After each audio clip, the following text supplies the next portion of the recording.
कमर पर तेल मलने लगा। माया ने आंखें बंद कर ली, जैसे उसके चेहरे पर सुकून उधर आया हो, मगर उसके दिल में एक छुपा हुआ मकसद पूरा होने की तरफ पहला कदम उठ चुका था। उधर जयपुर के रेगिस्तान के बीचों बीच एक जवान और दिलकश औरत माया अकेली मिट्टी की झोपड़ी में रहती थी। बरसों से वह तन्हा थी, कोई उसके पास नहीं आता था।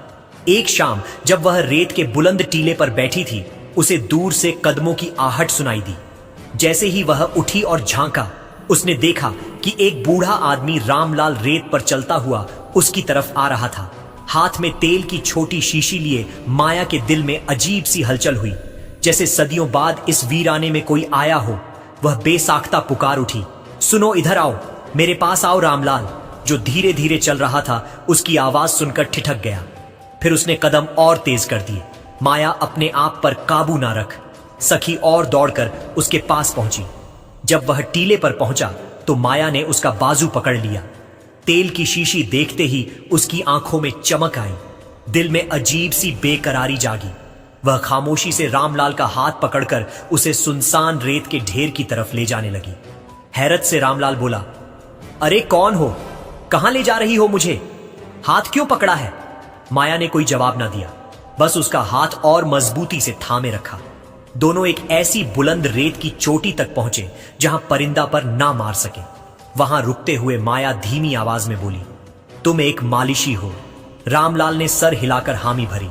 हां, अरे कौन हो? मैं वाकई एक मालिशी हूं। यह सुनकर माया के चेहरे पर खुशी की लहर दौड़ गई। तो क्या तुम मेरी कमर पर मालिश कर सकते हो?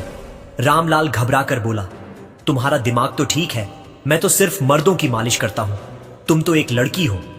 माया ने झट से अपनी कमर पकड़ ली और नीचे बैठते हुए कराहती हुई बोली, यहां बहुत दर्द हो रहा है, बहुत ज्यादा दर्द। रामलाल परेशान होकर पास आया। कहां दर्द हो रहा है? दिखाओ। माया ने कहा, यहां मेरी कमर में जरा मालिश कर दो, शायद आराम मिल जाए।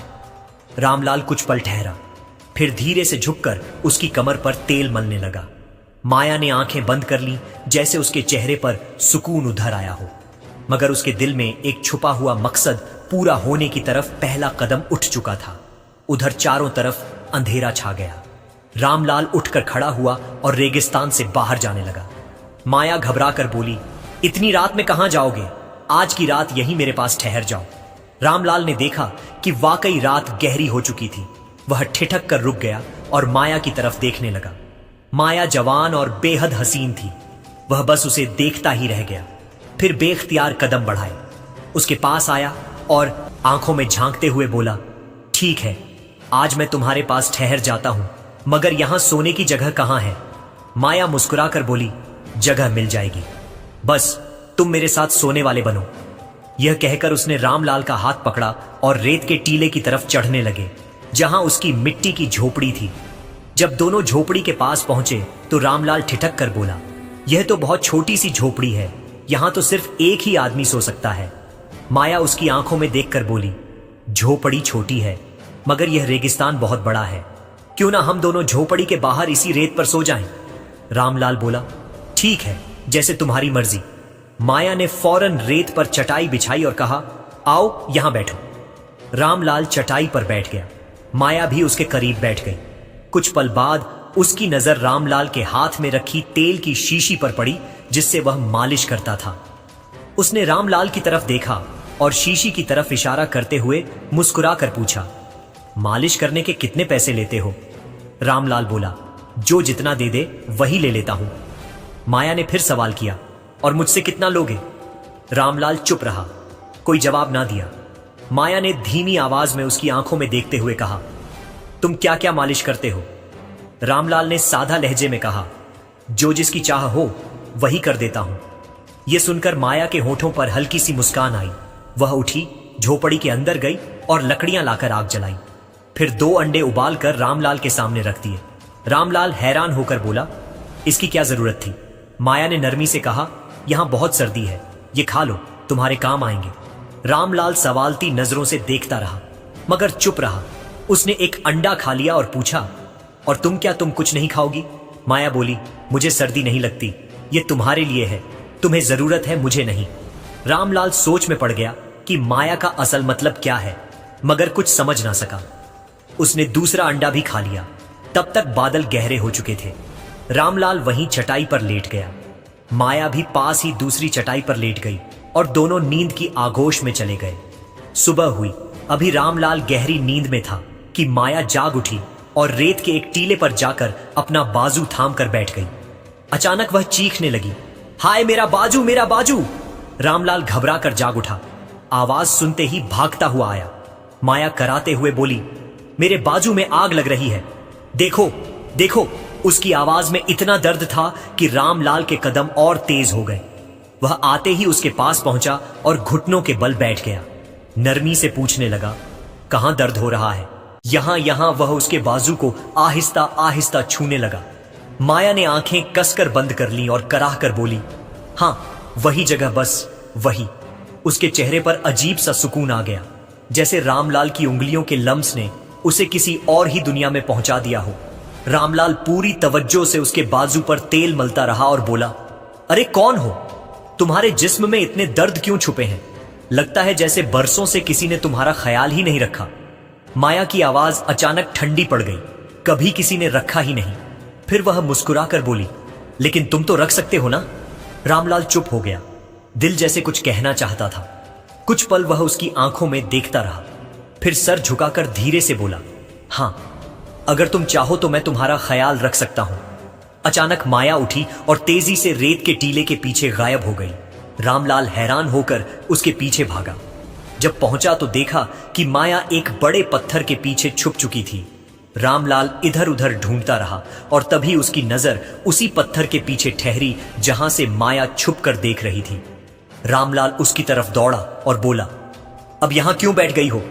माया ने नरमी से कहा, यह जगह कैसी है? यहां कोई नहीं, सिर्फ तुम और मैं। रामलाल ने हैरत से पूछा, तुम्हारा मतलब क्या है? माया कुछ पल सोचती रही, फिर बोली, नीचे बैठ जाओ। रामलाल उलझन में था मगर बैठ गया। माया ने नजरें झुकाकर पूछा, तो बताओ तुम्हारा इरादा क्या है? रामलाल हड़बड़ाकर बोला, मैं तुम क्या कहना चाहती हो? माया ने बात मोड़ दी, बस ये पूछ रही, ठीक है तुम यहीं रहोगे या वापस चले जाओगे? दोनों कुछ देर खामोश बैठे रहे। फिर माया उठी और बोली, चलो आज मैं तुम्हें कुछ खास खिलाती हूं, तुम मेरे पहले मेहमान हो। रामलाल चौंक कर बोला, क्या चीज?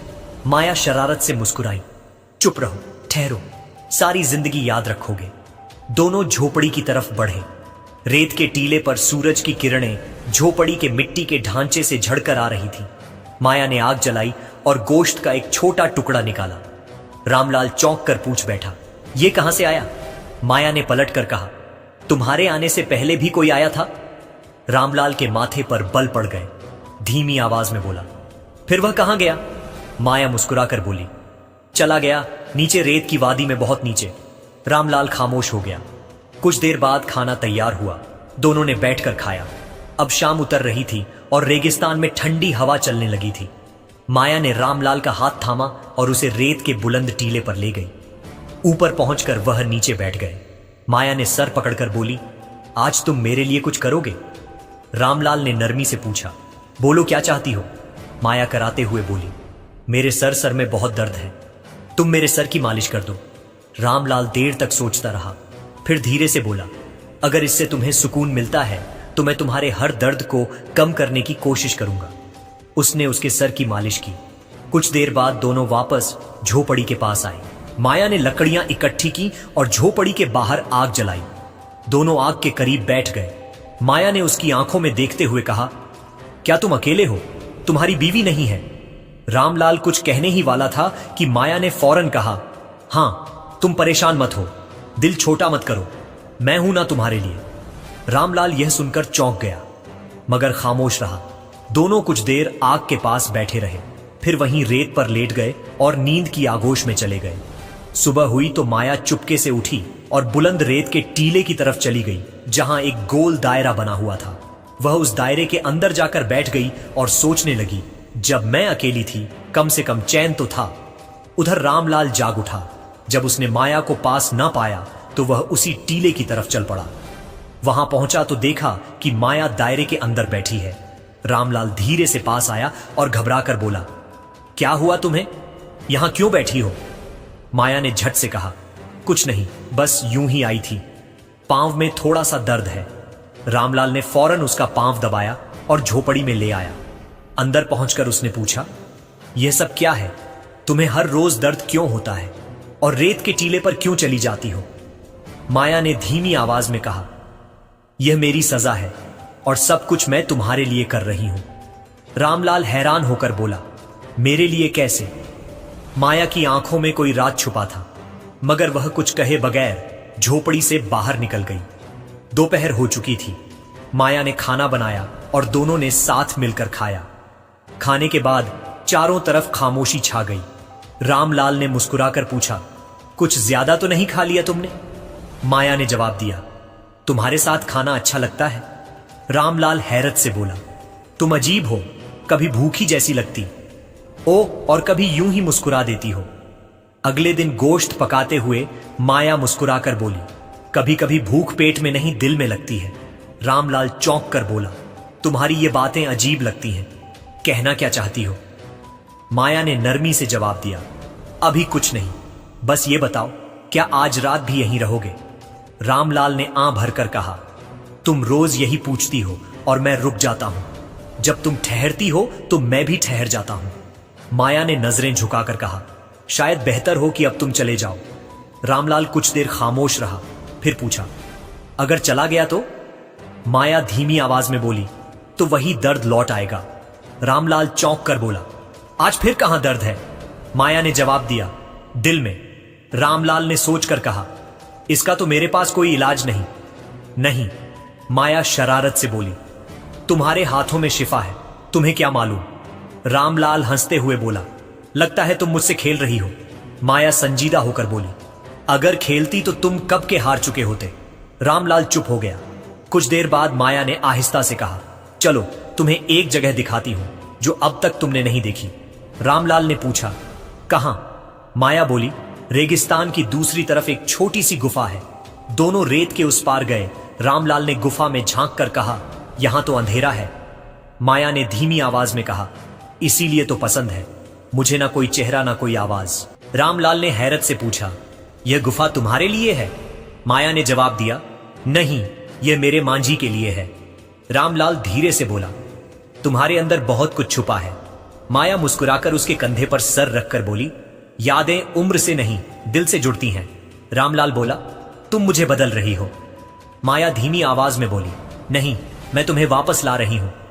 सुबह हुई। माया चुपके से उठी और उस बुलंद रेत के टीले पर जा बैठी जहां गोल दायरा बना था। वह रोज वहां आती और घंटों खामोश रहती।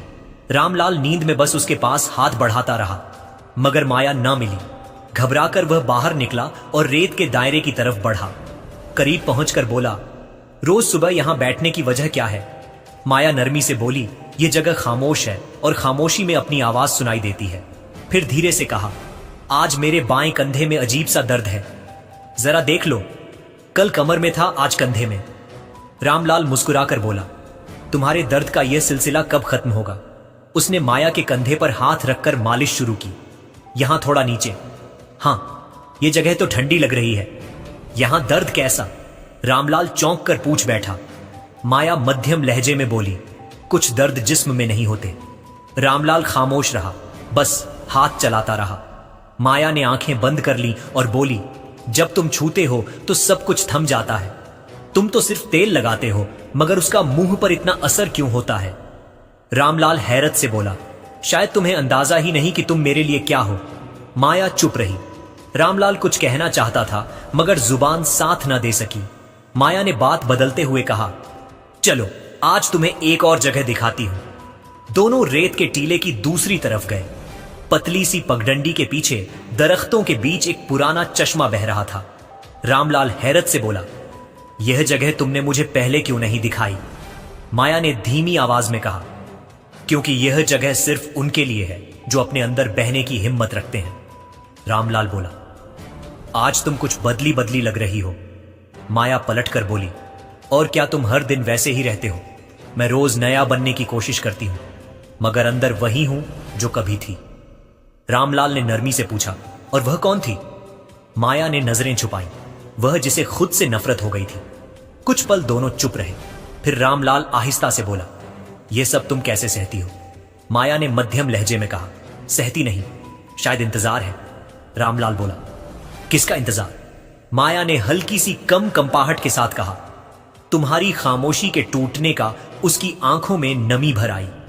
अगले दिन माया फिर सुबह चुपके से उठी और रेत के टीले पर उस गहरे दायरे में जा बैठी। वहां गरज कर दुआ करने लगी, मैं अपने गुनाहों से तौबा करती हूं। इतने में रामलाल भी वहां आ पहुंचा और उसकी सारी बातें सुन ली। कुछ देर सोच में डूबा रहा, फिर बोला, तुम्हारी आंखों में वही रोशनी है जो मैंने बरसों पहले एक और औरत में देखी थी। माया चौंक कर बोली, किस में? रामलाल धीरे से बोला, एक औरत थी, खूबसूरत, जिद्दी, मगर दिल की बहुत नरम। वह भी ठीक इसी तरह देखती थी जैसे तुम। माया ने नजरें छुपाना चाही, मगर रामलाल की निगाहों से बच ना सकी। वह गहरी सांस लेकर आसमान की तरफ देखता हुआ बोला, मुझे मालूम है तुम कुछ छुपा रही हो, मगर मैं इंतजार कर सकता हूं जब तक तुम खुद सब कहने को तैयार ना हो। उसी पल दूर आसमान पर बिजली चमकी और माया कांप पड़ी। बारिश की बूंदें उसके चेहरे पर गिरती रहीं। माया धीरे से बोली, हां, वह चली गई और मैं बरसों उसके लौट आने का इंतजार करता रहा। माया की आंखें भर आई, कांपते होठों से बोली, अगर वह औरत वापस आ जाए तो? रामलाल ने धीरे से जवाब दिया, मैं उससे कुछ ना पूछूंगा, बस चाहूंगा कि वह मेरे साथ खुशी से रहे। माया ने कांपती आवाज में कहा, अगर वह औरत मैं हूं? रामलाल सन्न रह गया, जैसे सांस रुक गई हो। माया ने हिम्मत करके उसकी तरफ देखा और बोली, मैं वही औरत हूं जिसने बरसों पहले तुम्हें ने छोड़ दिया था। रामलाल की आंखों में नमी तैरी, धीमी आवाज में बोला, तुम मेरी? माया ने गर्दन झुका ली और आहिस्ता से कहा, मैं तुम्हारी बीवी हूं, वही जिसने तुम्हें तन्हा छोड़ दिया था। फैजा साकित हो गई, हवा भी थम सी गई, रेगिस्तान जैसे कोई राज बयान कर रहा हो। माया ने सर झुकाए कांपती आवाज में बोली, मुझे डर था कि कहीं तुम मुझे माफ ना करो। रामलाल ने आगे बढ़कर उसके कांपते हाथ थाम लिए। माया की आंखों से आंसू बहने लगे। वह धीमी आवाज में बोली, मैं बस खूबसूरत रहना चाहती थी हमेशा, इसी ख्वाहिश ने सब कुछ छीन लिया। रामलाल धीरे से बोला, क्या हुआ था तुम्हारे साथ? सब कुछ बता दो, आज दिल हल्का कर लो। माया ने गहरी सांस ली और धीमी आवाज में अपनी कहानी सुनाने लगी। उस दिन जब मैंने तुम्हें छोड़ा था तो अकेली निकल पड़ी। दिल में बस एक ही आरजू थी कि मैं दुनिया की सबसे हसीन औरत बन जाऊं।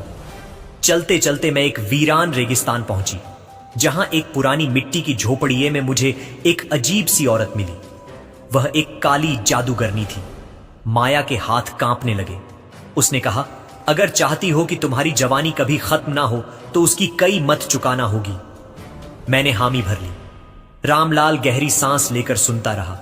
माया आगे बोली, उसने मुझे कुछ ताबीज दी, कुछ मंत्र सिखाए और कहा कि हर महीने किसी जिंदा चीज का खून अपने जिस्म पर लगाना होगा। शुरू में मैंने छोटे परिंदों का खून लिया, फिर खरगोश, फिर बकरियां और फिर उसकी आवाज कांप गई। फिर मेरे जिस्म में अजीब अजीब दर्द उठने लगे, जैसे अंदर कुछ सड़ रहा हो। कभी कमर में तेज चुभने चुभती, कभी हाथों में जलन और कभी ऐसा लगता जैसे दिल धड़कना ही भूल गया। फिर मैं एक आमिल बाबा के पास गई। उन्होंने सब कुछ सुनकर कहा, तुमने कुदरत के साथ बगावत की है, अब माफी सिर्फ तौबा से मिलेगी। तुम्हें तन्हा रेगिस्तान में रहकर अपने गुनाहों की माफी मांगनी होगी। और याद रखो, जिसे तुमने छोड़ा है उसे वापस लाओ, जिस दिल को तोड़ा है उसकी खिदमत करो, और जिस खामोशी को जन्म दिया है उसका कफारा अदा करो। रामलाल की आंखों में आंसू तैर गए। उसने मुस्कुराकर माया का हाथ थाम लिया और कहा, तुमने जो गुनाह किए उनका एतराफ ही सबसे बड़ी तौबा है। रेत पर फिर धुंध छा गई, मगर इस बार दोनों के दरमियान न कोई पर्दा रहा, न कोई झूठ। अचानक एक झटके से माया के जिस्म में हरकत हुई और वह अपनी असल हालत में लौट आई। अब वह पहले जैसी गैर मामूली हसीन और दिलकश ना रही, मगर उसके दिल और जिस्म दोनों को सुकून मिल चुका था। फिर दोनों वहां से अपने घर लौट गए और हंसी खुशी की जिंदगी गुजारने लगे। यह कहानी हमें सिखाती है कि जिंदगी में अगर कोई गलती हो जाए तो उसका एतराफ और सच्ची तौबा ही असल रास्ता। दोस्तों, अगर आपको यह कहानी दिल को छू गई हो, अगर आपको लगा कि सच्चाई की जीत जरूरी है, तो एक लाइक तो बनता है। आपका हर लाइक हमें नई कहानियां लाने की ताकत देता है। और हां, चैनल को सब्सक्राइब करना मत भूलना, क्योंकि अगली कहानी शायद वही हो जिसका इंतजार आप बरसों से कर रहे हो। मिलते हैं अगली वीडियो में, तब तक के लिए जय हिंद और बने रहिए हमारे साथ।